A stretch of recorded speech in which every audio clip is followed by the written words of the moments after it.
بسم الله الرحمن الرحيم الحمد لله رب العالمين والصلاة والسلام على سيد المرسلين وخاتم النبيين وعلى آله وصحبه أجمعين ومن تبعهم بإحسان ودعا بدعوتهم إلى يوم الدين. أما بعد فأعوذ بالله من الشيطان الرجيم. بسم الله الرحمن الرحيم. والذين آمنوا وعملوا الصالحات أولئك أصحاب الجنة هم فيها خالدون. وإذا أخذنا ميثاق بني إسرائيل لا تعبدون إلا الله وبالوالدين إحسانا وذي القربى واليتامى والمساكين وقولوا للناس حسنا وأقيموا الصلاة وآتوا الزكاة ثم توليتم إلا قليلا منكم وأنتم معرضون. وإذا أخذنا ميثاقكم لا تسفكون دماءكم ولا تخرجون أنفسكم من دياركم ثم أقررتم وأنتم تشهدون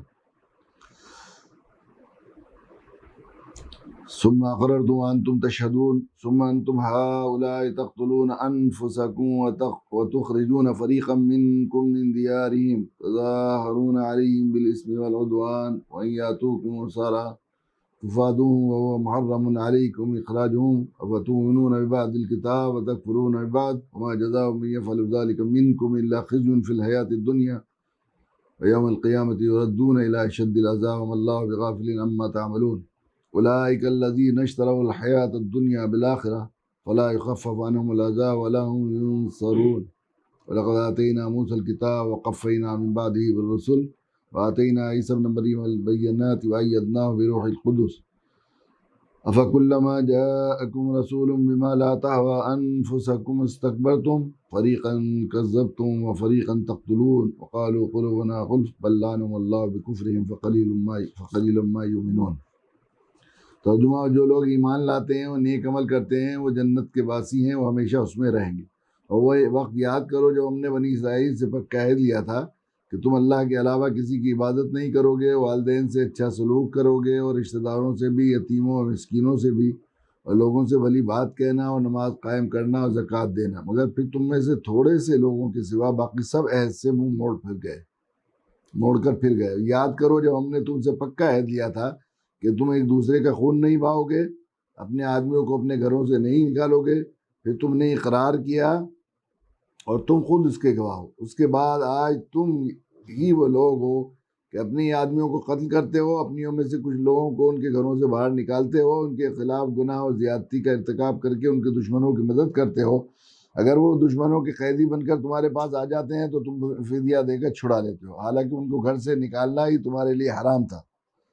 تو کیا تم کتاب توریت کے کچھ حصے پر تو ایمان رکھتے ہو، کچھ کا انکار کرتے ہو؟ بتاؤ جو شخص ایسا کرے اس کی سزا اس کی کیا ہے؟ اس کی دنیاوی زندگی میں اس کی رسوائی ہو، اور قیامت کے دن ایسے لوگوں کے سخت ترین عذاب کی طرف بھیج دیا جائے گا. جو کچھ تم عمل کرتے ہو اللہ اس سے غافل نہیں.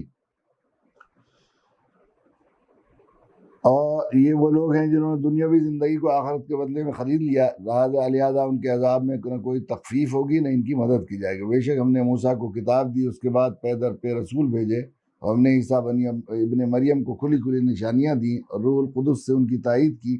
پھر یہ آخر کیا معاملہ ہے کہ جب کبھی کوئی رسول تمہارے پاس کوئی ایسی بات لے کر آیا جو تمہاری نفسانی خواہشات کو پسند نہیں تھی تو تم اکڑ گئے.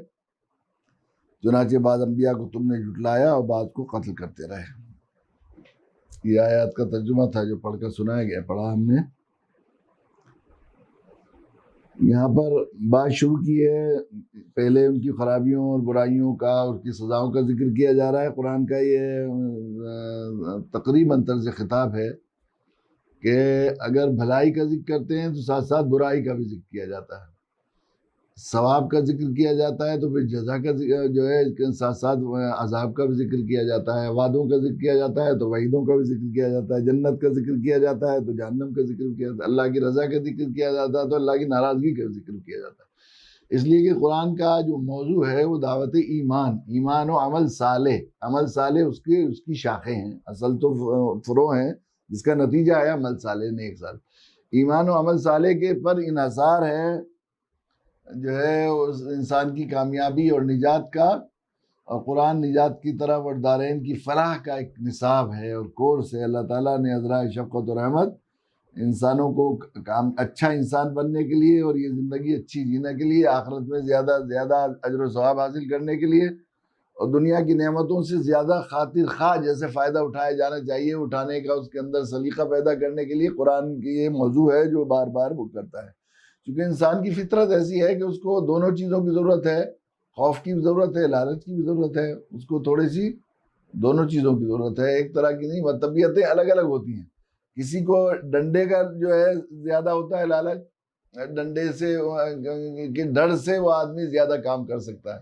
اور بعض لوگ ایسے ہوتے ہیں کہ کسی کو ان کو لالچ دے کر خیر کا، بلائی کا، اجر کا وہ ترغیب دے کر ان کو سے کام کرایا جا سکتا ہے. الگ الگ طبیعتیں ہوتی ہیں.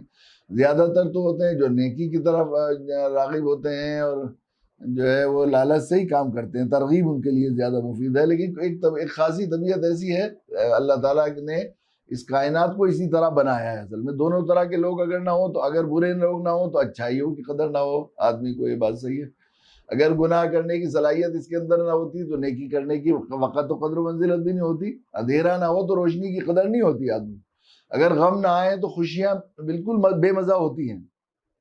اگر پریشانیاں مصیبتیں انسان کو نہ آئے تو پھر راحت اور سکون کا مزہ نہیں ہوتا. اس طرح جنتیوں کو بھی مزہ جنت کا دوبالا ہوگا جب انہیں معلوم ہوگا جہنم کی ایسی سزاؤں سے بچ گئے ہیں. ان کو جہنم سے دکھا کر اس پر سے وَإِن مِّنكُمْ إِلَّا وَارِدُهَا فرمایا، ہر ایک کو گزارا جائے گا تاکہ اسے معلوم ہو کہ کتنی سخت عذاب سے ہم بچے ہیں.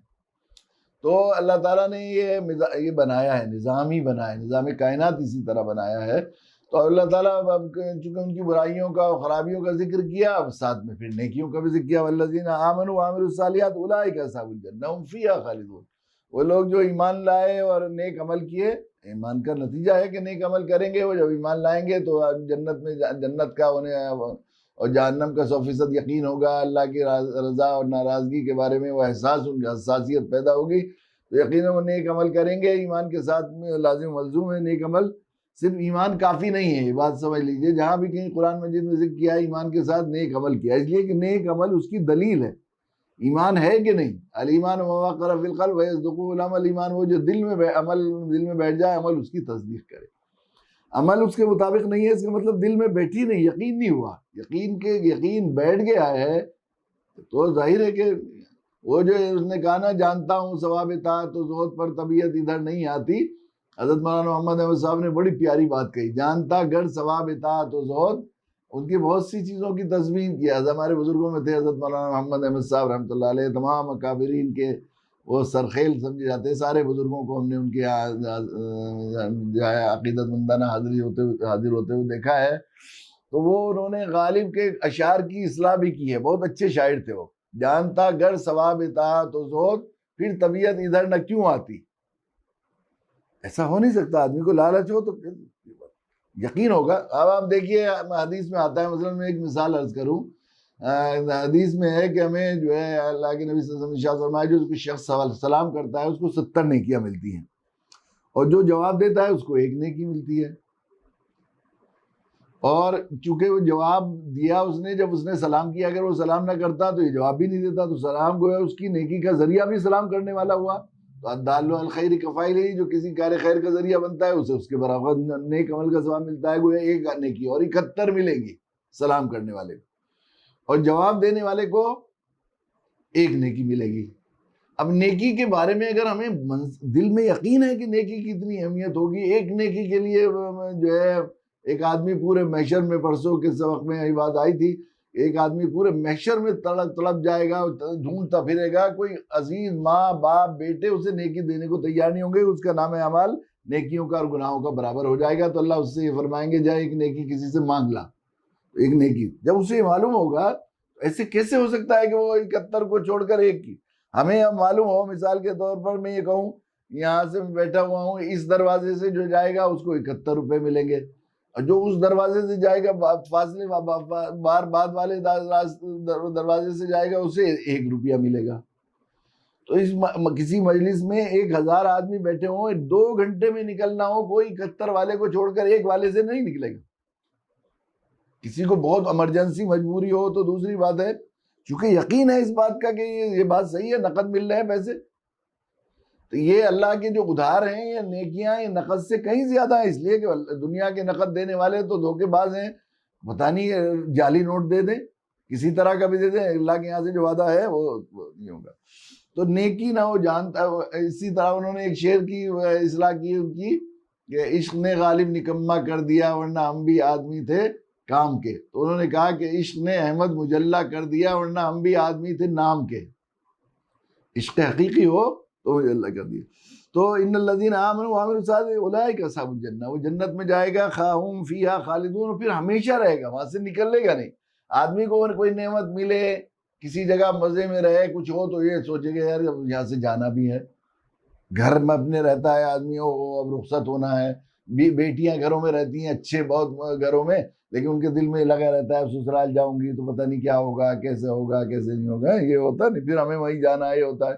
جب اسے یہ معلوم ہو کہ اب ہمیشہ کے لیے یہ نعمت مل گئی ہے تو اس نعمت کے مزے کے کیا کہنے. جس کو معلوم ہو کہ اب یہ میری ہے، اب اس سے ختم ہونے والی نہیں کبھی، اس کا مزہ بھی ختم ہونے والا نہیں، تو یہ جو ہے بتائی گئی. پھر دوبارہ قرآن جو ہے پھر اسی طرف یہودیوں کی طرف تخاطب، ان کو ایک لالچ دے کر، ان کو ترغیب دے کر، دیکھو تم نے یہ مشکلیں اور یہ مصیبتیں اٹھائی ہیں، دیکھو مزے کی زندگی اس میں ہے. کہاں پھر رہے ہو تم؟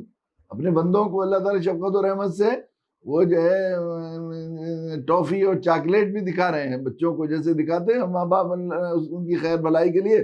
تو یہ دے کر پھر دوبارہ وہ بات بتائی کہ دیکھو تم نے اس کے باوجود کہ نیکی اور عمل صالح کی وجہ سے جنت ملتی اور اس میں ہمیشہ رہتے، تو کتنے پھنس گئے، کتنی مشکل میں پھنس گئے. وَإِذْ أَخَذْنَا مِيثَاقَ بَنِي اسرائیل، اور جب ہم نے بنی اسرائیل سے میثاق عہد لیا تھا، اسی لیے دیا تھا کہ تم جنت میں جاؤ، لا تعبدون الا اللہ، اللہ کے علاوہ کسی کی پوجا مت کرنا، عبادت مت کرنا. وبالوالدین احسانا، اور والدین کے ساتھ احسان کرنا، وذی القربیٰ والیتامى والمساکین، اور قرابت داروں کے ساتھ اور یتامہ کے ساتھ اور مسکینوں کے ساتھ. یتیم وہ جس کے سر پر باپ کا سایہ نہ ہو، مسکین وہ جو بے حیثیت ہو، بالکل اس کے ساتھ اس کا کوئی پرسان حال نہ ہو. وقولوا للناس حسنا، اور لوگوں سے جو بات کرو تو اچھی بات کرو. یہ بھی عہد دیا گیا تھا، واقیموا الصلاۃ وآتوا الزکوٰۃ، اور نماز کو قائم کرو اور زکوٰۃ ادا کرو. یہ جو چیزیں ہیں، دیکھیے یہ بات بتائی ان آیات سے، یہ بات معلوم ہوتی ہے، اور جگہ جگہ قرآن مجید میں یہ بات ہے کہ یہ دین چونکہ حضرت آدم علیہ السلام سے لے کر آج تک اسلام ہی ایک دین ہے، اس لیے جو بنیادی چیزیں ہیں وہ تمام دین و ادیان میں رہی، جو اب سے پہلے رہے. تمام ادیان سے مطلب تمام شریعتوں میں رہی ہیں. ادیان سے مطلب یہ ہے پچھلے انبیاء علیہ السلام کو بھی یہی جو حکم دیا گیا ہے، والدین کے ساتھ حسن سلوک، توحید کا، اور قرابت داروں کے ساتھ حسن سلوک کا، یتیموں کے ساتھ، یتیم کے ساتھ حسن سلوک کا، تو ساری اس میں رہی. ہمارے یہاں تو کتنا اس کی فضیلت ہے، حدیث میں آیا ہے کہ سب سے بہتر گھر وہ ہے جس میں کوئی یتیم پرورش پاتا ہو لیکن اس کے ساتھ جو ہے اچھا سلوک ہوتا ہو، اور برا گھر وہ ہے جس میں یتیم رہتا ہو، یتیم کے ساتھ برا سلوک ہوتا ہے. بعض رشتہ دار قرابت دار ان کا مال ہڑپ کرتے ہیں یتیموں کا، سوچتے ہیں کہ اب یہ چھوٹے ہیں تو یہ کر لو، یہ برا سلوک ہے، تو سب سے برا گھر ہے. اور اللہ کے نبی صلی اللہ علیہ وسلم، دیکھیے یہ جو یتیم خانوں کا تصور ہے یہ بالکل خیر القرون میں کہیں نہیں تھا. یہ یتیم خانے میں پل کر آدمی بچے میں اور احساس کمتری اور ماں باپ کے نہ ہونے کا اور احساس زیادہ بڑھ جاتا ہے. گھروں میں پلیں، اسلام کا مزاج یہ ہے کہ گھروں میں پلیں، ان کے ساتھ اپنے بچوں سے زیادہ اچھا سلوک. آپ نے فرمایا کہ وہ یتیم کی پرورش کرنے والا، آپ نے 2 انگلیاں ملائی ہیں، میں اور وہ جنت میں اس طرح ہوں گے، اس طرح 2 انگلیاں. اتنا یتیم کی پرورش پر اتنا فضیلت، صرف 4 بیٹیوں کی پرورش کرنے پر اور یتیم کی پرورش کرنے پر یہ فضیلت بتائی کہ وہ اور میں جنت میں اس طرح ہوں گے، اس طرح 2 انگلیاں. آپ نے فرمایا جس نے کسی یتیم کے سر پر ہاتھ رکھا، جتنے بال اس کے نیچے ہاتھ رکھنے سے، صرف جتنے بال اس کے ہاتھ کے نیچے آئیں گے اتنی نیکیاں اس کے نام اعمال میں لکھ دی جائیں گی.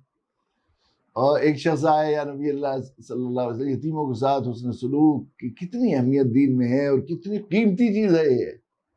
عام طور پر اس کے بارے میں ہمارے یہاں ذرا حساسیت کم ہوتی چلی جا رہی ہے. پہلے بہت ہوتا تھا، لوگ یتیموں کا لحاظ کیا کرتے تھے، لیکن اب اپنی اپنی کھال میں مست، کسی کا خیال نہیں کہ دوسرا آدمی جس کا باپ نہ ہو گھر سے اٹھ جائے، آدمی سمجھ نہیں سکتا اس کے درد کو، اور اس کے ساتھ دل جوئی کتنی بڑی نیکی ہے. ایک صحابی نے کہا، یا نبی اللہ میرا دل بہت سخت ہے، بالکل نماز میں نہ کسی عبادت میں نہ دعا میں رقت نہیں ہوتی. اللہ کے نبی صلی اللہ علیہ وسلم، یہ نبی کہہ سکتا ہے، کیسی پیاری علاج بتایا آپ نے. فرمایا یتیم کے سر پر ہاتھ پھیرا کرو، اسی یتیم کے سر پر ہاتھ پھیرا کرو. اللہ کے نبی صلی اللہ علیہ وسلم یتیموں کو دیکھتے فوراً یتیموں کے والے ہو جاتے تھے. بہت مشہور واقعہ ہے کہ وہ عید کا دن تھا اللہ کے نبی صلی اللہ علیہ وسلم نے ایک بچے کو دیکھا کہ میلے کپڑے کھڑا ہوا ہے اداس سا، بیٹے کیا بات تم نے عید کی تیاری نہیں کی؟ ان کا ہمارے گھر میں باپ نہیں ہے کوئی، تو ہمارے گھر میں وہ نہیں ہے، یہ کپڑوں کا انتظام نہیں ہے۔ تو اللہ کے نبی نے انہیں گود میں اٹھایا، تم یہ نہیں چاہتے ہو کہ کیا محمد تمہارا باپ ہو اور عائشہ تمہاری ماں ہو؟ چلو پھر گئے اور جا کر انہوں نے جو ہے حضرت عائشہ رضی اللہ تعالیٰ عنہ سے کہا کہ جا فاطمہ سے حسن یا حسین کے کپڑے لے کر آؤ ایک جوڑا، اور پھر ان کو پہنایا اللہ کے نبی صلی اللہ علیہ وسلم نے، اور ایک ہاتھ میں یتیم کے ہاتھ انگلی پکڑے ہوئے اور ایک اس کو پکڑے ہوئے تھے۔ تو پھر انہوں نے کہا کہ سب تو گھوڑے پہ جا رہے ہیں، تو اللہ کے نبی صلی اللہ علیہ وسلم نے جو ہے ایک کو دانے کاندھے پر بٹھا لیا، حضرت حسین کو حضرت حسن کو پیدل چلایا، حضرت حسین کو ان میں سے کسی کو کاندھے پر بٹھا لیا، کہا کہ سب کے گھوڑے تو ہی نہیں کر رہے ہیں، ہمارے گھوڑے تو نہیں کر رہے۔ اللہ کے نبی صلی اللہ علیہ وسلم دلکی چلنے لگے۔ قربان جائیے اس رحمۃ اللہ علیہ ذات پر، یہ سکھایا، یہ تعلیم دی ہمیں، اور یتیموں کے ساتھ، بچوں کے ساتھ، چھوٹوں کے ساتھ شفقت اور رحمت کی، یہ سکھایا۔ تو یتیموں کے ساتھ اس نے سلوک کا، اور قرابت داروں کی تو بڑی اہمیت ہے اسلام میں۔ اللہ کے نبی صلی اللہ علیہ وسلم نے ارشاد فرمایا کہ اللہ تعالیٰ فرماتے ہیں کہ میں رحمان ہوں، اور رحم کو میں نے اپنے نام سے نکالا ہے، اور میں نے یہ طے کیا ہے کہ جو اس کو جوڑے گا میں اس کو جوڑوں گا، رشتے کو، اور جو اس کو توڑے گا میں اس کو توڑوں گا، آپ نے فرمایا جو اس کو۔ اور آپ نے ایک جگہ فرمایا صلہ رحمی یہ نہیں ہے، اور یہ بھی فرمایا کہ جو یہ چاہتا ہو کہ اسے والدین کے ساتھ حسن سلوک اور ذوی القربہ کے ساتھ جو ہے وہ حسن سلوک کی کتنی اہمیت ہے۔ آپ نے فرمایا جو یہ چاہتا ہے کہ اپنے نیکیوں کا بدلہ دنیا میں بھی پائے اور اپنے مال اور عمر کو میں برکت کرے، بڑھائے، تو اس کو چاہیے کہ والدین کے ساتھ حسن سلوک کرے اور قرابت داروں کے ساتھ صلہ رحمی کرے۔ اور آپ نے فرمایا قرابت دار صلہ رحمی یہ نہیں ہے کہ وہ جوڑے تو جوڑے، بلکہ وہ توڑے تو جوڑے، وہ توڑے تو جوڑے، وہ توڑے تو جوڑے، 3 دفعہ آپ نے فرمایا وہ توڑے تو جوڑے، یہ فرمایا۔ وَقُولُوا لِلنَّاسِ حُسْنًا، اور لوگوں سے بات کرو، اچھی بات کرو، میٹھی بات کرو، نرم کلامی سے بات کرو۔ نرم کلامی اور نرمی سے اللہ کے نبی صلی اللہ علیہ وسلم کتنا ناراض کتنا ہو جاتا ہے۔ بعض دفعہ ایسا ہوتا ہے نا، آدمی بعض کہتا ہے کہ صاحب وہ تو ہم تو بھائی بعض مثالوں کو ناجائز استعمال کرتے ہیں۔ الحق مر ولو کان دور، حق تو کڑوا ہوتا ہے چاہے وہ کتنا زیادہ وہ جو ہے بالکل موتی ہیرے کی طرح ہو، کہتے ہیں حق تو ہمیشہ کڑوی، ہم تو صاف کہہ دیتے ہیں بھائی سامنے، کڑوی لگے تو لگے، یہ بات کہہ دیتے ہیں نا، کڑوی یہ کہتے ہیں ہم کہ بھائی سچ تو ہمیشہ کڑوا ہوتا ہے۔ اللہ کے نبی صلی اللہ علیہ وسلم سچ جو ہے حضرت جو ہے خدیجہ رضی اللہ تعالیٰ عنہ کو انک لتصدق القول، آپ بات کو سچائی عطا فرمانے والے ہیں۔ سچ کیا ہے جو میرے نبی کے زبان سے نکلا، وہ ہے سچ۔ ہر چیز کا ایک معیار ترازو ہوتا ہے، پیمانہ ہوتا ہے، تو میرے نبی کا آپ سے زیادہ کون سچا، لیکن آپ سے زیادہ کون میٹھا تھا؟ کبھی کسی کا دل نہیں دکھایا آپ نے اپنی زبان مبارک سے، کوئی ایسا جملہ نہیں فرماتے تھے، اور آپ اتنا لحاظ کرتے تھے کسی کا دل۔ روایت میں آتا ہے کہ آپ کو اس سے کوئی سوال کیا جاتا تھا تو آپ سوال کرنے پر کا جواب دینے پر، یعنی اس کو پورا کرنے پر قادر نہیں ہوتے تھے اس وقت۔ ایک دفعہ ایسا ہوتا تھا کوئی سوال کرنے والا تو آپ سیدھے سیدھے نہیں کرتے تھے، منع نہیں کرتے تھے، ایک دم دل ٹوٹ جائے گا، دل دکھے گا، تو رفتہ رفتہ رفتہ رفتہ اس کو ہیلے بہانے اور اشارے کنائے میں بات کرتے تھے، تاکہ بالکل یہ جو کہتے ہیں کڑی سی بات، بھائی سیدھی صاف بات کہہ دو، چاہے وہ کڑوی لگے تو یہ بات نہیں ہے، یہ نہیں ہے۔ قولوا للناس حسنا، اور حسنہ میں یہ بھی ہے کہ حضرت دیکھیے سب سے بہتر بات کس کی ہو سکتی ہے؟ ہم دیکھیے عجیب غریب بات ہے کہ قرآن مجید کو ہم نے شاید جو اس کا موضوع ہے کتاب ہدایت اور کتاب دعوت سمجھ کر اس کو شاید اس طرف ہمارے ذہن نہیں پڑھنے کا مزاج نہیں رہا، اس کی وجہ سے، حالانکہ جمہور مفسرین کا، علماء کا اس پر اتفاق ہے کہ سب سے پہلے قرآن کی تفسیر قرآن مجید سے کی جائے گی، پھر اللہ کے نبی صلی اللہ علیہ وسلم کی احادیث پاک لی جائیں گی، پھر اسلاف کے قول جو مفسرین ہیں ان کے قول کیے جائیں گے، پھر بعد میں بنی اسرائیل روایت سے بھی تائید کی لی جا سکتی ہے، یہی ہے، اور جمہور کا یہی رہا ہے تب تک۔ سب سے پہلا اصول تفسیر میں یہ ہے کہ سب سے پہلے تفسیر قرآن سے لی جائے گی۔ وَقُلْ لِعِبَادِي يَقُولُوا الَّتِي هِيَ أَحْسَنُ، میرے بندوں سے کہہ دیجئے کہ جب وہ لوگوں سے بات کریں تو احسن بات کریں۔ قرآن کہہ رہا ہے وَمَنْ أَحْسَنُ قَوْلًا مِّمَّنْ دَعَا إِلَى اللَّهِ، سب سے بہتر بات، اس سے بہتر بات کس کی ہو سکتی ہے؟ جو اللہ کی طرف، دعوت اللہ سے بات۔ اگر زبان سے سب سے اچھا بول کوئی ہو سکتا ہے وہ دعوت اللہ ہے، تو آدمی کو سب سے زیادہ اپنی زبان کو استعمال کرنا چاہیے دعوت اللہ میں، اپنے الفاظ، یہی ہونا چاہیے جو قرآن کی ترتیب ہے، جو نبی کی زندگی کی ترتیب ہے، کہ اس کی زبان سے نکلے ہوئے بولوں میں اور الفاظ اور جملوں میں سب سے زیادہ الفاظ اگر نکلنے چاہیے تو اللہ کی طرف بلانے کے نکلنے چاہیے، اس لیے کہ اس سے بہتر بات کوئی نہیں۔ اور بولنے میں پھر سب سے اچھا اسلوب اختیار کرنا چاہیے اس میں۔ اب حضرت آدم علیہ ان کو جو ہے وہ موسیٰ علیہ السلام کو بھیجا فرعون کے پاس۔ فرعون سے زیادہ کوئی گناہ گار اور خدائی کا دعویٰ کرنے والا متکبر اور گیا گزرا ہوا اور نیچا آدمی نہیں ہو سکتا کوئی اللہ کے قانون کے مطابق۔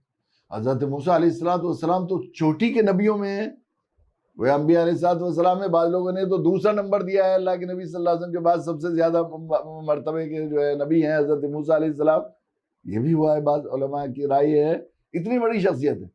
ان کو حکم دیا گیا جو دنیا کے سب سے محترم ترین آدمی تھے تقریباً، نبیوں میں تو نبیوں کے سردار تھے حضرت موسیٰ علیہ السلام، ایک طرح سے بنی اسرائیلی انبیاء کے تو سرخیل ہیں، اکثر انبیاء جن کا ذکر کیا ہے بنی اسرائیلی ہیں، ان کے تو بالکل جو ہے وہ سرخیل ہیں، جن کا سب سے زیادہ قرآن نے ذکر کیا ہے، اس سے معلوم ہوتا ہے سب سے زیادہ اہمیت ہے۔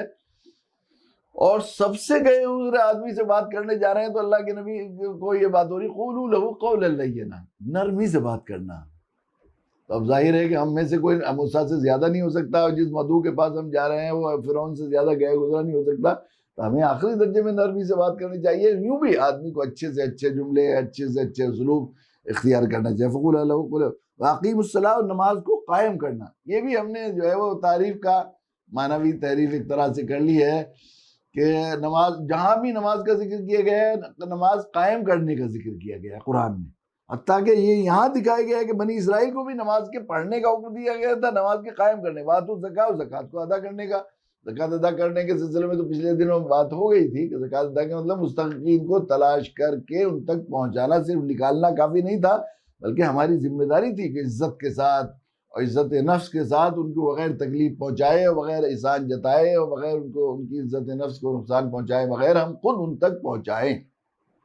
حتیٰ کہ بعض لوگوں نے یہ بھی کہا ہے کہ جن عزیزوں اور رشتہ داروں کو یہ معلوم ہوگا کہ وہ زکوٰۃ ہے تو زکوٰۃ نہ ہو بلکہ ہدیہ بنا کر کسی طرح، جیسے عید کے بہت سے ہدیے ہو سکتے ہیں، اس طرح پر بھی ان کو دیا جائے تاکہ ان کو تکلیف نہ ہو اور ایذا نہ ہو، یہ اس طرح پر زکوٰۃ ہے۔ لیکن نماز کے قائم کرنے کا، نماز پڑھنے کا حکم نہیں دیا گیا۔ نماز میں جو کیفیت ہے، نماز میں جو انسان کی کیفیت ہے، نماز میں کیا کیفیت ہے؟ آدمی آخری درجے میں طاعت اور فرما برداری کے سلسلے میں حساسیت ہو۔ 2 رکعت نماز نفل پڑھ رہا ہے ایک رکشہ والا اور امام حرم آ جائیں اور آ کر کہیں السلام علیکم ورحمۃ اللہ وبرکاتہ، مجھے معلوم ہوا تھا کہ آپ تڑپتے ہیں بہت اور وہاں تک تو آ نہیں سکتے، ہم ادھر سے گزر رہے تھے تو ہمیں ترس آیا کہ آپ سے سلام دعا کریں، جواب ہی نہیں دے رہا۔ رکشہ والا ہے، کمزور بیچارہ مزدور ہے، لیکن جواب نہیں دے رہا امام حرم کو۔ پھر انہوں نے کہا السلام علیکم، میں مکہ معظمہ سے آیا ہوں، آپ سے ملنے، راستے میں جا رہا تھا، ادھر کو ہماری گاڑی جا رہی تھی تو آپ سے ملنے آیا، کسی نے بتا دیا کہ ایک بیچارہ بہت روتا ہے، کس طرح حرم کے امام صاحب کو میں سلام کر سکوں۔ پھر جواب نہیں دے رہا، پھر کیا کہہ رہا ہے؟ جواب نہیں دے رہا، زمانے حال سے جواب میں یہ کہہ بات کہہ رہا ہے، امام حرم آپ جانتے نہیں مجھے آپ سے کتنی عقیدت و محبت ہے اور کتنا میں تڑپتا ہوں آپ کے دیدار کو، مگر اس وقت میں نماز میں ہوں، نماز میں ایک بندگی میں ہوں، آپ کا بندہ ہوں، مجھے نماز میں میرے اللہ کی طرف سے سلام کا جواب دینے کی اجازت نہیں ہے، سلام کا جواب دینے کی اجازت نہیں ہے، اس لیے میں معاف کرتا ہوں۔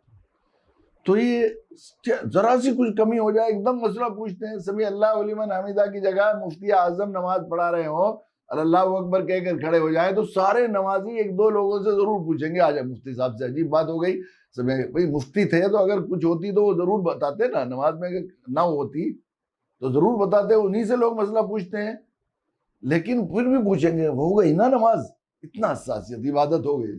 جس طرح نماز میں آپ بندے ہیں اس طرح دکان پر بھی بندے ہیں، بیوی کے ساتھ رہنے میں بھی بندے ہیں، سونے میں بھی بندے ہیں، اس کے بھی فرائض ہیں، واجبات ہیں، مفسدات ہیں جن سے وہ ٹوٹ جائے گی، بیوی کے ساتھ رہنے کی عبادت ٹوٹ جائے گی، بہت سی چیزیں ایسی بتائی ہیں فقہا نے کہ وہ ختم ہو جائے گا، رشتہ ہی ختم ہو جائے گا، یعنی وہ عبادت ٹوٹ جائے گی نا، یا سونے کی عبادت حرام ہو جائے گی کئی دفعہ، وہ چیزیں جو بولنے کی ہیں، بولنے میں بھی آپ بندے ہیں، ہر وقت بندہ ہے، نماز میں بندہ نہیں ہے انسان، پوری نماز بندہ، تو جو نماز میں کیفیت ہے بندگی کی، اس طرح سونے میں، جاگنے میں اور پورے زندگی کے شعبۂ زندگی پر قائم ہو جائے، نظام ہو، یہ تھا اقیم الصلاۃ کا مطلب، لیکن ہم نے نماز کا پڑھنا کر لیا۔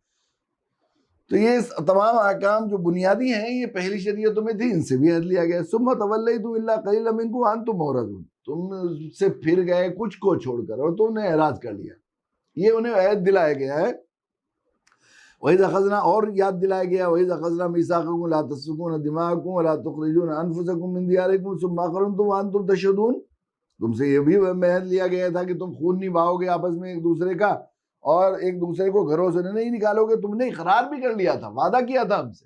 حضرت موسیٰ علیہ السلام کے زمانے سے ہی بنی اسرائیل کی شریعتوں میں، تمام انبیاء علیہ السلام میں یہ سلسلہ چلا آ رہا تھا کہ کوئی بھی اپنے میں سے، اپنے قبائل میں سے اور بنی اسرائیل میں سے خاص طور پر کسی کو نہ قتل کرو گے آپس میں اور نہ کسی کو گھروں سے نکالو گے.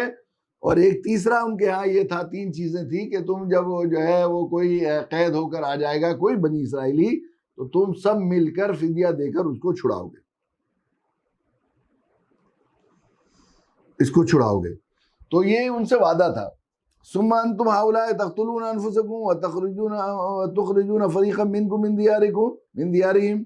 تم میں کیا ہوا پھر؟ تم آپس میں ایک دوسرے کا قتل بھی کرنے لگے اور ایک دوسرے کو گھروں سے نکالنے لگے. تظاہرون علیہم بالاسم والعدوان، ایک دوسرے کی مدد کرنے لگے جو ہے حد سے نکلنے پر اور گناہوں پر. وَإِن يَأْتُوكُمْ أُسَارَىٰ تُفَادُوهُمْ وَهُوَ مُحَرَّمٌ عَلَيْكُمْ إِخْرَاجُهُمْ. اور اگر تم میں سے کوئی یہ تیسری شق جو تھی، اسے تو تم مانتے تھے. چنانچہ یہ ہوتا تھا مدینہ کے ماحول میں، یہ بات کہی گئی ہے. وہاں پر 2 اوس و خزرج جو ہے وہ 2 قبائل تھے جو ان کے تھے مدینہ منورہ کے مشرکین کے، مدینہ کے رہنے والوں کے. اور ایک بنو قریظہ بنو نذیر، یہ جو ہے یہودیوں کے 2 تھے.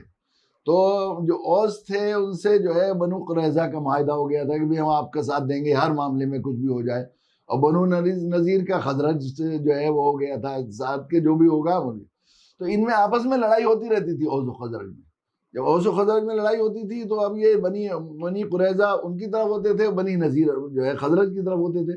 تو آپس میں دوسرے کو قتل بھی کرتے تھے اور خوب ان لوگوں کو گھروں سے نکال دیتے، گھر برباد کر دیتے تھے اور یہ کر دیتے. لیکن جب وہ قید قتل ہو کر اور پھر بعد مال غنیمت میں اور اس میں جو ہے قیدی بن کر آتے تھے تو فدیہ لے کر سب مل کر چھڑاتے تھے. ایک بات کو مانتے تھے، باقی 2 کو نہیں مانتے تھے. یہ ہوتا تھا.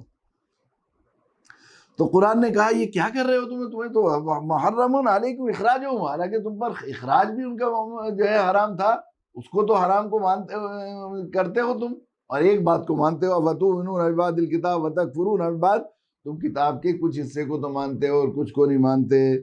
فَمَا جَزَاءُ مَن يَفْعَلُ ذَلِكَ مِنكُمْ إِلَّا خِزْيٌ فِي الْحَيَاةِ الدُّنْيَا. تمہیں بتاؤ اس کے علاوہ تمہیں کیا سزا دی جائے اس کی کہ تمہیں دنیا میں بھی ذلیل و رسوا کیا جائے اور آخرت میں دردناک عذاب میں ڈالا جائے، جلایا جائے. وَاللَّهُ بِغَافِلٍ عَمَّا تَعْمَلُونَ، اللہ خوب جانتے ہیں تم جو کر رہے ہو.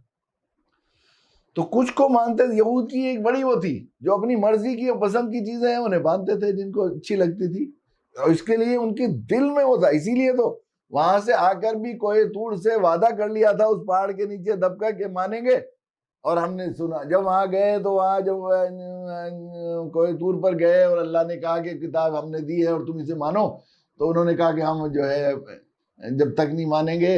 پہلے تو یہ کہتے جب اپنی کانوں سے نہیں سنیں گے جب تک نہیں مانیں گے. جب کانوں سے سن لیا تو کہا کہ جب تک نہیں مانیں گے جب تک دیکھ نہ لیں خدا کو. اللہ کو غضب آیا اور جو ہے وہ اللہ حضرت موسیٰ علیہ السلام کی دعا کی برکت سے پھر دوبارہ زندہ ہوئے. پھر ان کو وہ یہ بتانے کے لیے کہ ماننا ہے تمہیں، کوہ طور کا ایک حصہ ان کے اوپر لایا گیا تو انہوں نے کہا کہ ہم مانیں گے. آ کر کہنے لگے کیا ہوا کہ ہاں اللہ نے کہا ہے ہم سے، لیکن ساتھ میں یہ بھی کہہ دیا کہ جو تم سے چلے گا، جو تمہارے بس میں ہو مان لینا، جو تمہارے بس میں نہ اسے چھوڑ دینا. تو ہر اس کی چیز کو چھوڑ دیتے تھے جو ان کے مفاد ان کے مزاج کے خلاف ہوتی تھی. یا جو خاص طور سے ان میں جو رہبان ہوتے تھے اور ربی ہوتے تھے، خاص طور سے ان کے ربی کہلاتے تھے، وہ جو ربیین ہوتے تھے وہ جو بتا دیتے تھے اپنی مرضی کے مطابق ان کی دکان چلانے کے لیے جو چیزیں ہوتی تھی، بھئی یہ کر لو گے تو ٹھیک ہے اور یہ نہیں کرو یہ کہ ایسا ہوتا تھا، ان کو بتاتے تھے. ان کی خاص برائی جو اور تھی وہ یہ تھی من پسند کے دین کو مانتے، اپنی رواج کے دین کو. بس ایک رواج ڈال دیا تھا، اللہ کے حکم کو، شریعت کے حکم کو اللہ کی مرضی اور مشیت کا لحاظ کرتے ہوئے نہیں مانتے تھے بلکہ اپنی پسند کے مطابق مانتے تھے. ایک طرح سے دین کو، شریعت کو اپنی مرضی کے مطابق منوانے کا کام کرتے تھے. ماننے ابدیت ان کے مزاج میں نہیں تھی، کبر کی وجہ سے. تکبر خدا کی شان ہے، خدا کی شان ہے منوانا، ماننا عبدیت ہے، عبدیت کا کمال ہے ماننا، ماننے میں کمال ہے، منوانے میں نہیں ہے۔ تو منوانا جو ہے یہ اللہ کی شان ہے، تو ظاہر انسان کو اللہ نے بندہ بنایا ہے تو ماننے میں کمال پیدا کرنا چاہیے، نہ کہ منوانے۔ تو یہ شریعت کو بھی اپنی مرضی کے مطابق منوانے تھے، یہ ایک خاص خرابی تھی، اس کی وجہ سے ان کو 2 سزاؤں کا حکم بتایا گیا کہ دنیا میں بھی ذلیل و رسوا کیا اور کیا جائے گا، اور آخرت میں بھی تمہیں دردناک عذاب میں ڈالا جائے گا۔ اور اللہ سب جانتے ہیں تمہارے کالے کرموں کو اور تمہاری اندر کی باتوں کو، کہ تم کتنا جان بچا رہے ہو، کتنے ہیلے بہانے بنا رہے ہو، یہ سب جانتے ہیں۔ تو یہ بتایا گیا، ان کو بھی بتایا گیا کہ تم جب اب بھی دیکھو پچھلے زمانے میں بھی ایسا ہوا کہ تم نے جب یہ روش اختیار کی، اپنی مرضی کی باتیں مانی، اور جو پسند نہیں آئی میٹھا میٹھا ہپ ہپ، کڑوا کڑوا تو کرتے رہے جب تک، تو تمہارے ذوق کی اصل بات یہ ہے کہ شریعت اور دین کا کوئی کام کڑوا تو ہوتا نہیں، وہ تو میٹھا ہی ہوتا ہے۔ ذوق خراب ہو جائے، سانپ کسی کو کاٹ لیتا ہے تو پھر اسے بہت دیر تک نیم کے پتے کھلاتے ہیں کہ اسے میٹھے لگتے رہتے ہیں جب تک سانپ کا زہر نہ ہو۔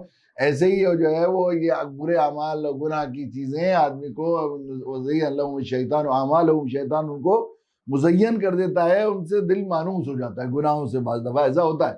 اس لیے علماء نے لکھا ہے آدمی رنگ جاتا ہے، وہ اسے ہو جاتا ہے۔ بعض چیزیں ایسی ہوتی ہیں، شراب اب کتنی بد ذائقہ چیز ہوتی ہے، کسی جس نے شراب نہ پی ہو پہلی دفعہ کھلاتے ہیں تو الٹی ہوتی ہے، مطلب ہفتوں تک۔ کئی بعض لوگ کئی ایسے ہیں ان کو زبردستی شربت دے کر شراب کا گھونٹ دے دیا تو کئی دن تک، ایسے میں کئی لوگوں کو جانتا ہوں کچھ کھا نہیں سکے، ابکے الٹی ہوتی رہی، دواؤں سے الٹیاں صحیح نہیں ہوئی، اتنا بد ذائقہ چیز ہوتی ہے وہ۔ لیکن جب پیتا رہتا ہے تو اس کا عادی، اس کا مزہ لگ جاتا ہے، اس کو رم جاتا ہے۔ ایسے گناہ بھی رم جاتے ہیں۔ تو بعض لوگوں نے کہا ہے کہ جب رمضان مبارک میں، علماء نے اس سلسلے میں کہا ہے کہ رمضان مبارک میں جب سرکش شیاطین قید کر لیے جاتے ہیں پھر بھی آدمی بات گناہ کرتے ہیں، وہ یہ ہے کہ ان کا نفس ان گناہوں سے رم گیا ہے اس میں، تو وہ اسے جو انہیں پتہ ہی نہیں لگتا، وہ کرتے رہتے ہیں اور انہیں احساس بھی نہیں ہوتا، ان کا ذوق خراب ہو گیا ہے۔ تو یہ بنی اسرائیل کی یہ خرابی تھی، اس کی وجہ سے ان کو یہ سزا دنیا میں بھی ذلیل و رسوا کی، وباء بغضب من اللہ، ضربت علیہم الذلہ والمسکنہ وباء بغضب من اللہ، اللہ کا غضب بھی اور ان پر مسکنت بھی، اور اللہ ذلت ان پر پھینک دی گئی، پھینک ماری گئی۔ یہ ان کا دنیا میں ذلیل رسوا اور آخرت کا بھی عذاب، کچھ کو ماننے کچھ کو نہ ماننے پر۔ اگر تم نے پہلے کیا ایسا تو تمہیں سزا ملی ہے، اب بھی کرو گے تو ایسا مت کرو، تم اپنی پسند کی چیزیں مان رہے ہو، ایک چیز کو تو مان رہے ہو تم اپنے ہی، اس کو اپنے ہی جو شریعت کی وہ ہیں یہ کھولے بھی گئے، اس وجہ سے یہود کے سامنے بتایا تاکہ یقین کر لیں کہ یہ سچے نبی ہیں، جبھی وہ چیزیں ہمیں بتا رہے ہیں جو ہمارے علاوہ کسی کو پتہ نہیں تھی اور ہماری کتابوں کے علاوہ کسی کو نہیں تھی۔ اور ایسا ہوتا تھا۔ حضرت عبداللہ ابن السلام جو بہت ہی مذہبی پرانے وہ تھے، اللہ تعالیٰ نے ان کو ہدایت دی تھی، تو انہوں نے غلام خریدا 100 دینار کا یا 200 درہم کا، کتنے کا، 200 دینار کا۔ پھر وہ یہودیوں کے پاس گئے اور جا کر کہا کہ اس کو خرید لو، تم یہ یہودی ہے اور اس کو خرید کے تم آزاد کر لو۔ تو انہوں نے کہا کہ اچھا ٹھیک ہے، کتنے کا خریدیں گے؟ انہوں نے کہا کہ 400 کا خریدیں گے، کہ نہیں میں تو 1000 کا یا 1200 کا، کتنا بتایا، 1200 دینار کر دوں گا۔ تو انہوں نے کہا نہیں 1200 دینار کا نہیں دے سکتے، کہ 1200 دینار کا اگر تم نے اس کے خرید کر آزاد نہ کیا تو تم اپنے مذہب کی، اپنی شریعت کے حکم کی تعمیل کے سلسلے میں مجرم قرار دیے جاؤ گے۔ تو وہ آنکھیں پھٹی کی پھٹی رہ گئی کہ ان کو کیسے معلوم ہے یہ بات کہ ہماری کتابوں میں یہ ہے کہ غلاموں کو تم جو ہے آزاد کرو گے، اس کو پابندی کرتے تھے وہ۔ لیکن باوجود یہ کہ وہ بنو نذیر اور بنو قریظہ دونوں جو ہے وہ یہودی تھے، ایک دوسرے کو قتل بھی کرتے تھے اوس و خزرج کے ساتھ، اور ان کو گھروں سے بھی نکالتے تھے۔ تو ایک حصے کو مانتے تھے، ایک حصے کو نہیں مانتے تھے، اس کی وجہ سے دنیا میں ذلیل رسوا اور آخرت میں بھی دردناک عذاب کی طرف کہا گیا۔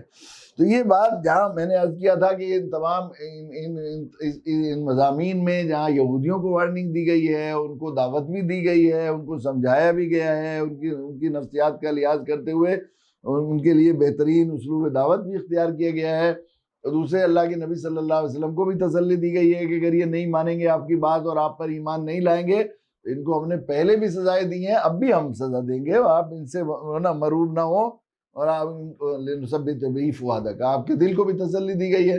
وہاں ہمارے لیے نصیحت ہے، داعیوں کے لیے بھی نصیحت ہے کہ ہم لوگ جو اسلام دعوت کا کام کریں اور جو کچھ بھی دی اپنے آپ بھی 100% اس پر عمل کریں، ایسا نہ ہو کہ ہم لوگ کچھ کو مانیں کچھ کو نہ مانیں، ایسا نہیں ہو۔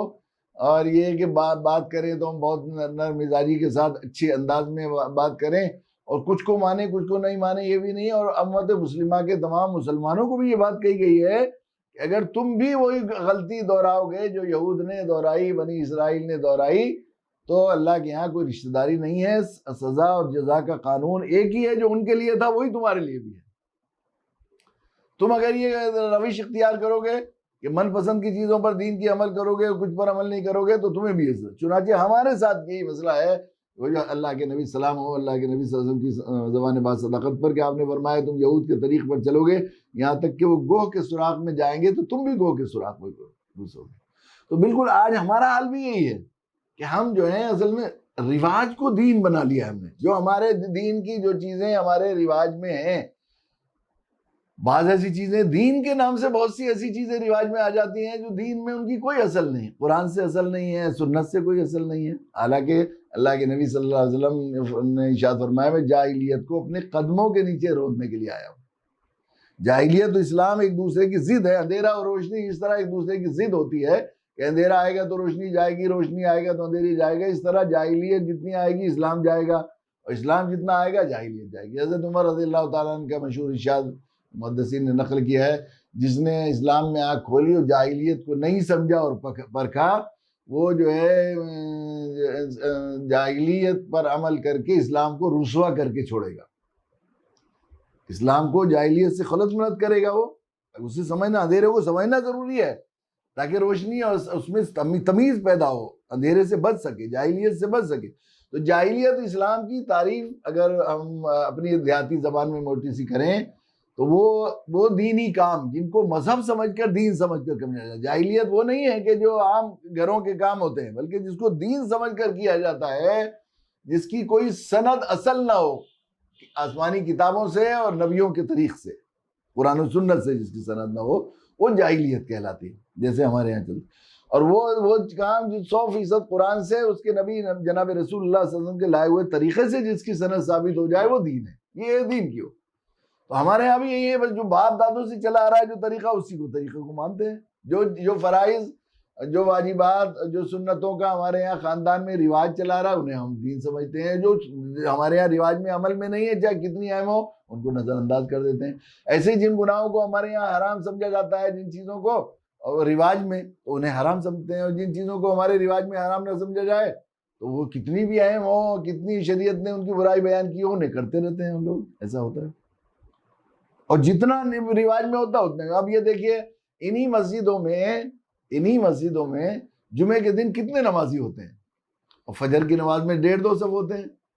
تو کہیں کوئی کسی عالم سے پوچھ کے بتائے، کبھی کہیں کسی عالم نے یہ بات بتائی ہو کہ جمعے کی نماز جو ہے فجر کی نماز سے زیادہ فرض ہے؟ کہیں نہیں. جمعے کی نماز میں بہت گنجائش ہے.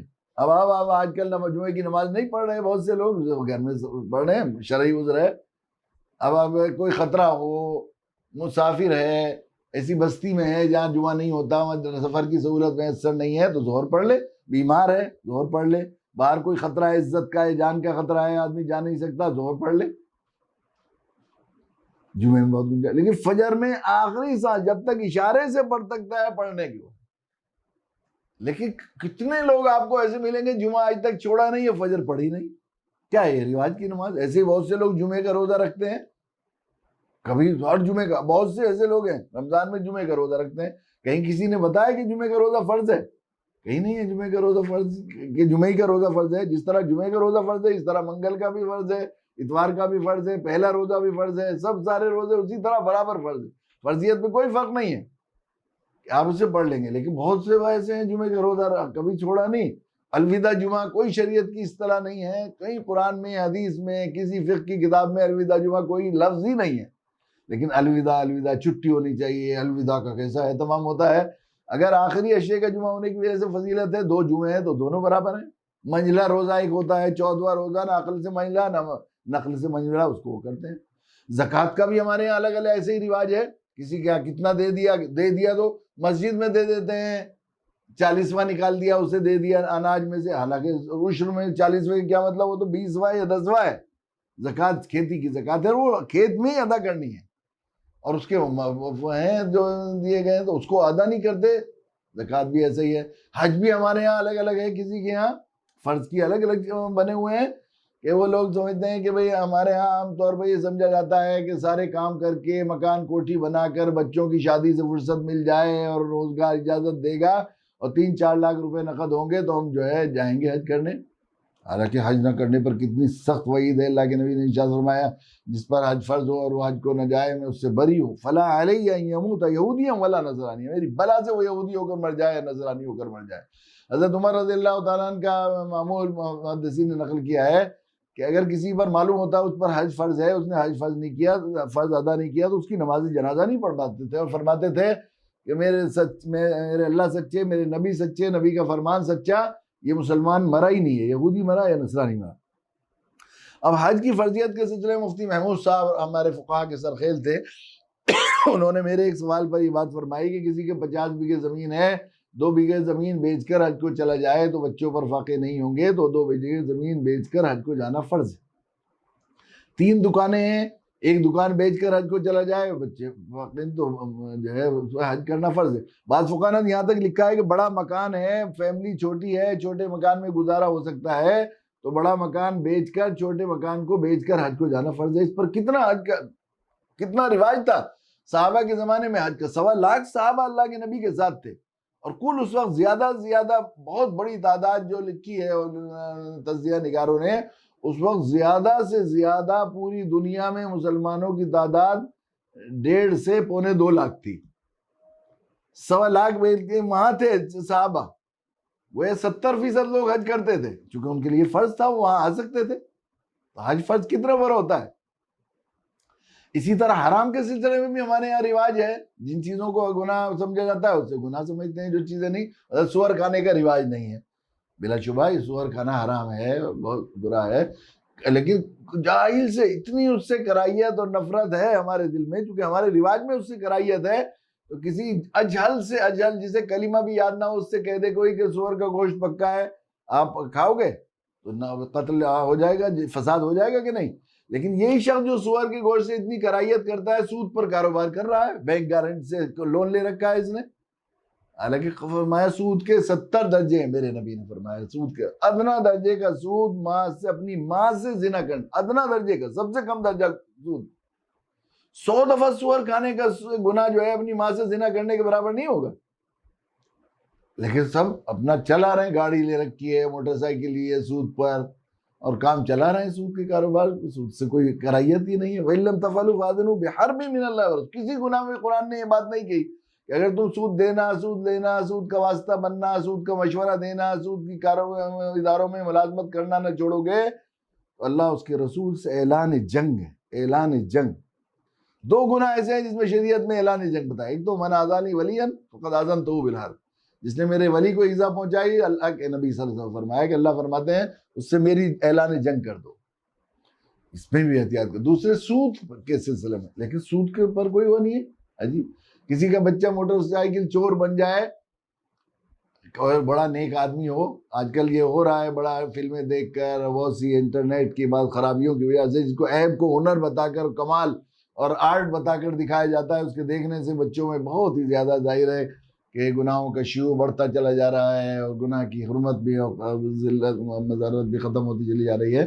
تو بچے اچھے شریف لوگ ہمارے یہاں مظفر نگر میں ایک بہت ہی مخیر اور بڑے نیک آدمی تھے، ان کا اکلوتا بیٹا موٹر سائیکل چور گروہ میں لگ گیا تھا. تو انہوں نے خود اپنے ہاتھ سے گولی مار دی تھی اس کو. اتنا زیادہ وہ ہو گئے فرسٹریٹڈ اور ہوش خراب ہو گئے ان کے کہ خود اپنے ہاتھ سے اکلوتے بیٹے کو گولی مار دی تھی. بہت بڑے رئیس تھے مظفر نگر کے، بڑے انڈسٹریسٹ، بہت بڑے کارخانے ان کے تھے اور بہت پیپر مل وغیرہ تھے، یہ حال تھا ان کا. تو ایسا ہوتا ہے.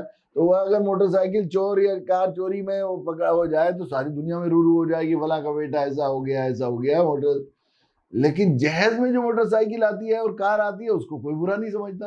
حالانکہ مفتی عبدالرؤف صاحب سکھری دامت برکاتہ نے لکھا ہے کہ جو ہے راستے میں رہزنی کر کے لوٹ کر اور ڈاکہ ڈال کر سامان موٹر سائیکل کار چوری کرنے لینا شریعت اسلامی کے قانون کے مطابق اتنا برا گناہ نہیں ہے جتنا مطالبہ کر کے جہیز میں کچھ سامان موٹر سائیکل کار یا کوئی اور سامان حاصل کرنا. اور پھر بغیر مطالبے کے بھی لانا جائز نہیں. اور یہ بھی مطالبے کی شکل ہے کہ آدمی رواج ایسا بنا دے کہ اگر لڑکی جہیز نہیں لائے گی تو عزت کے ساتھ نہیں رہ سکے. اب موٹر سائیکل چوری کی ہے، کار چوری کی ہے، تو کیا ہوگا؟ اسے آدمی یا تو نمبر پلیٹ بدل کر کوئی جری آدمی ہو چلا سکتا ہے، یا اکثر تو کباڑے میں کاٹ کر ہی بیچی جاتی ہے. لیکن جہیز کی کار تو حاجی صاحب مسجد کے دروازے پر آ کے لگا دیتے ہیں کہ حضرت امام صاحب آپ ہی بابرکت سواری پہلے کہیے، اور امام صاحب بھی بیٹھ جاتے ہیں، انہیں بھی یہ خیال نہیں ہوتا، اس لیے کہ رواج میں نہیں ہے. تو کچھ یہ بنی اسرائیلی مزاج ہے، جس کے بارے میں فرمایا افتؤمنون ببعض الکتاب وتکفرون ببعض وما جزاء من کفر. اور خود قرآن و سنت سے جب ہم اپنے زندگی کا محاسبہ کرتے ہیں، اس سلسلے میں میں نے بارہا یہ بات عرض کی اور اس سبق کو بار بار دہرانے کی کوشش کرتے ہیں، اور یہی بنیادی سبق ہے جو سوچتے ہیں ہمیں یاد ہو جائے اور امت کو یاد ہو جائے اور سمجھ میں آ جائے تو امت اپنے خیر امت کے مقام پر آ جائے کہ قرآن مجید کے میں جو ہے کچھ قرآن مجید میں 6000 سید قطب نے جو ہے مضامین القرآن پر بہت بڑا تفصیلی تجزیہ متقدمین متاخرین کی آراء نقل کر کے خلاصہ نقل فرمایا ہے. انہوں نے کہا کہ جو ہے قرآن مجید میں 6666 آیات ہیں، سب سے زیادہ گنی گئی آیات 6232 آیات ہیں جو سب سے معتدل اور صحیح مستند کیلکولیشن ہے. لیکن وہ آیتیں تو بڑھتی گھٹتی نہیں قرآن مجید میں، وہ تو ایسی قرآن تو ایک ایک لفظ اسی طرح ہے، ایک نقطے کی تبدیلی نہیں ہے. آیتیں گننے کا ہے، لام الف کی آیتیں، تا کی آیتیں، جیسے کچی پکی آیتیں ہم دیہات کے لوگ کہتے ہیں، اس طرح گننے میں الگ کیا ہے. بعضوں نے کچی آیتوں کو بھی گنا ہے، بعضوں نے پکی آیتوں کو گنا ہے. یوں سمجھیے ہم اپنی سطح کے مطابق ہی ہمیں کرنی چاہیے، تاکہ لوگ یہ نہ سمجھے کوئی اپنا سبق یاد کر رہے ہیں نا تو ہم اپنی سطح کی.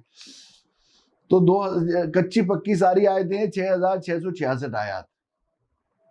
کچی آیتوں کا مطلب خود میں کچاوٹ نہیں ہے، یہ بات نہیں ہے جہاں رکنا ضروری ہے، جہاں رکنا ضروری نہیں ہے، جہاں گول تا جو ہوتی ہے وہ، اور ایک وہ ہوتی ہے طا، وہ لکھی جاتی ہے جس کو توئے کہتے ہیں ہم ہندوستانی لوگ، توئے، وہ والی جو آیتیں ہوتی ہیں. لام الف کہیں ہوتا ہے وہاں بھی آیتیں ہوتی ہیں، کہیں جو ہوتی ہیں وہاں جہاں رکتے ہیں کبھی.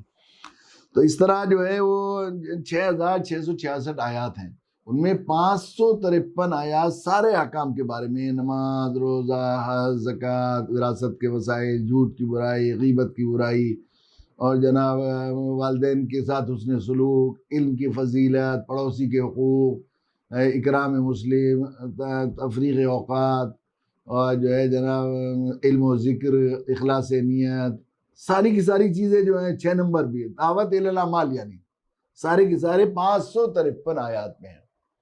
اور 6113 آیات 6113 آیات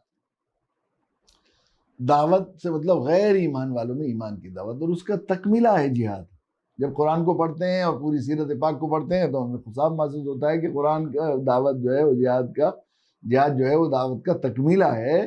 اس لیے کہ جو اصول جہاد ہے وہ بتاتے ہیں، جا کر دعوت دی جائے گی، دعوت قبول کر لیں گے تو لڑائی ختم ہو جائے گی، اور اگر دعوت قبول نہیں کرتے تو ذمہ بنیں گے، آپ جزیہ دیں گے، ہماری دعوت کی راہ میں رکاوٹ نہیں بنیں گے تو ابھی ہم کچھ نہیں کہیں گے، آپ سے ہم کچھ پیسے لیں گے اور آپ کی جان مال کی حفاظت کریں گے. اور اگر وہ تیسرا نمبر وہ ہے کہ پھر ہم تمہیں طاقت کے بلبوتے سے دبائیں گے، اس لیے کہ بعض لوگوں کو ڈنڈا ہی ضروری ہوتا ہے، اس طرح یہ ہوتا ہے. تو یہ ہے جہاد. 6113. تو جو شخص سارے دین پر عمل کرے، نماز آخری درجے میں سنت کے مطابق، روزہ، حج، زکوٰۃ، وراثت کے بھی شریعت کے مطابق تقسیم کی، والدین کا بھی حقوق ہے، بیوی کے ساتھ بھی، بچوں کے ساتھ بھی، پڑوسیوں کا بھی، علم بھی کمال درجے کا حاصل کیا، آخری درجے میں ہر چیز کو مستحب اور افضلیت کے ساتھ ادا کرتا ہے، لیکن دعوت اس کی پہچان نہیں ہے اس طرح جس طرح میرے نبی جناب رسول اللہ صلی اللہ علیہ وسلم کی پہچان ہے رسول اللہ. تو وہ شخص 553 آیات پر عمل کر رہا ہے اور 6113 آیات کو ترک کر رہا ہے. گویا 8% دین کو، اگر قرآن دین ہے تو 8% دین کو مان رہا ہے اور 92% کو ترک کر رہا ہے. 8% تو جب ہوگا جب باقی کو مان رہا ہے، ورنہ تو صورتحال یہ ہے اگر قرآن دین ہے تو عبادات صحیح ہیں. تو ابھی میں نے بتایا کچھ لوگ جمعے کی نماز پڑھتے ہیں تو عبادات کا حال یہ ہے، کچھ لوگ جمعے کا روزہ رکھتے ہیں، کچھ لوگ زکوٰۃ نہیں دیتے، حج نہیں، زیادہ تر لوگوں پر فرض آیا وہ نہیں کیا ہوا حج، تو عبادات میں آ رہے. پھر معاملات کا حال تو بالکل ہی چوپٹ، اور معاشرت کا حال اس سے زیادہ چوپٹ. کسی نے بھائی کو ستایا، کسی بہن کو ستایا، کسی نے بیوی کو، کسی نے ماں باپ کی بے ادبی کی، کسی نے پڑوسی کے حقوق مارے. دیکھ لیے ہوتا ہے، کسی نے راستے چلنے والوں کے حقوق مارے، کسی نے دکان کے پڑوسی کو ستایا، کسی نے کھیت کے پڑوسی کو ڈول کاٹی. اس طرح ہے. تو اگر قرآن دین ہے تو اچھے اچھے دینداروں کی زندگی میں 3-4% دین پایا جاتا ہے. اور ہمارے یہاں دنیا میں کہ جو امتحانات ہوتے ہیں اس میں 33 اور 40% پر پاس ہو جاتے ہیں، لیکن اللہ تعالیٰ نے ضابطہ بتایا کہ 50% سے زائد پر پاس ہوں گے. اما من ثقلت موازینہ فہو فی عیشۃ راضیہ واما من خفت موازینہ فہو معاویہ. جس کا پلڑا جھک جائے گا وہ جنت میں جائے گا، جس کا پلڑا نہیں جھکے گا جو برابر رہ جائے گا تو ایک نیکی کے لیے بھی اسے یہ نہیں کہے کہ جا بھائی، ایک نیکی کے لیے اسے بھیجا جائے گا. تو جو 3-4% دین پر پھر کیا ہوگا جب کچھ کو ماننے کچھ کو نہ ماننے پر یہ سزا دی گئی ہے. وما جزاء من يفعل ذلك منكم الا خزي في الحیاۃ الدنیا ويوم القیامۃ يردون الى اشد العذاب. کچھ کو ماننے اور کچھ کو نہ ماننے پر یہ سزا بتائی گئی ہے، ان کو دی بھی گئی ہے، ان کو دی جائے گی بھی، یہ بھی دونوں چیزیں بتائی گئی ہیں. تو ظاہر ہے کہ اگر امت مسلمہ یہ کام کرے گی تو وہ بھی یہ دونوں سزائیں کی حقدار ہوگی. چنانچہ ہم لوگ اسی گناہ کی وجہ سے اکثر حصہ دعوت کا حصہ بالکل جو مین ہمارا پیشہ میں ہے. دیکھیے بعض لوگ یہ کہتے ہیں کہ اللہ کے نبی صلی اللہ علیہ وسلم ارشاد فرمائے صحابہ سے، دیکھو تم اس حال میں ہو کہ اگر 10% دین کا حصہ چھوڑ دو گے تو تم ہلاک ہو جاؤ گے. ایک زمانہ وہ آئے گا کہ لوگ 10% عمل کر لیں گے تو نجات پا جائیں گے. لیکن منتخب کر کے یہ نہیں ہے. دیکھیے یہ منتخب کر کے کچھ حصے کو ترک کرنا بالارادہ یہ تحریف ہے دین. اور یہ جو ہے تحریف کر کے ماننا اپنی مرضی کے مطابق شریعت کے کسی چیز کو کہنا کہ اس کو تو ہم مانتے ہیں اس کو نہیں مانتے ہیں. ساری عمر ایک غلطی کو کرتا رہے آدمی اور یہ کہے کہ ہاں یہ غلطی ہو رہی ہے تو آدمی گناہ گار ہوگا. اور ساری عمر ایک چھوٹے سے مستحب کو یہ کہے کہ میں اسے مانتا نہیں شریعت کا حصہ یا کسی فرض کو انکار کرے تو یہ کفر میں آ جاتا ہے. اس لیے ضروری ہے کہ ہم لوگ اپنی زندگی کا جائزہ لیں اور اس کے لیے ہمیں قرآن کو پڑھنا پڑے گا. اور اللہ تعالیٰ ہمیں توفیق دے کہ ہم لوگ یہود کی اور بنی اسرائیل کی اس خرابی سے اور اس کجروی سے اللہ تعالیٰ ہمیں محفوظ فرمائے. ہمیں 100% سر جھکا کر سمینا واتانا صحابہ کے مزاج کے مطابق 100% دین کا جو حکم ہے اسے ماننے کی توفیق نصیب فرمائے. وآخر دعوانا الحمدللہ.